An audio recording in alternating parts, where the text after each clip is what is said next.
Icon star Allu Arjun arrest అయ్యారు. ప్రస్తుతం ఈ విషయం కాస్త సోషల్ మీడియాలో ఎంతో వైరల్గా మారింది. పుష్ప 2 సినిమా ప్రీమియర్ షో సందర్భంగా ఆర్టీసీ క్రాస్ రోడ్లోని సంధ్యా థియేటర్ వద్ద తొక్కిసలాట చోటు చేసుకున్న ఘటనలో పోలీసులు ఆయనను అరెస్టు చేశారు. ప్రస్తుతం ఈ విషయం కాస్త ఎంతో వైరల్గా మారింది. చిక్కడపల్లి పోలీస్ స్టేషన్కు తరలించారు. సంధ్యా థియేటర్ తొక్కిసలాట ఘటనలో దిల్సుఖ్ నగర్కు చెందిన రేవతి అనే మహిళ మృతి చెందారు. 9 సంవత్సరాల వయసున్న ఆమె కుమారుడు తీవ్రంగా గాయపడ్డాడు. అప్పటికే పోలీసులు కేసు నమోదు చేశారు.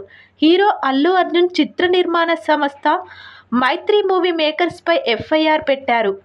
అల్లు అర్జున్ అరెస్టు అయిన వార్త దవనంలా వ్యాపించింది. తెలుగు చలనచిత్ర పరిశ్రమ పెద్దలు చిక్కడపల్లి పోలీస్ స్టేషన్కు బారులు తీరుతున్నారు. తొలుత ఆయన తండ్రి నిర్మాత అల్లు అరవింద్, భార్య స్నేహారెడ్డి పోలీస్ స్టేషన్కు చేరుకున్నారు.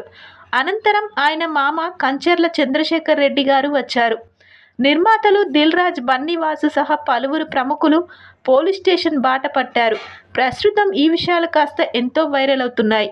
విశ్వంబర సినిమా షూటింగ్లో ఉన్న మెగాస్టార్ చిరంజీవి కూడా పోలీస్ స్టేషన్కు రానున్నట్లు వార్తలు వచ్చాయి. కానీ ఆ తర్వాత పోలీసులు విజ్ఞప్తి మేరకు ఆయన దీన్ని తాత్కాలికంగా వాయిదా వేసుకున్నట్లు చెప్తున్నారు.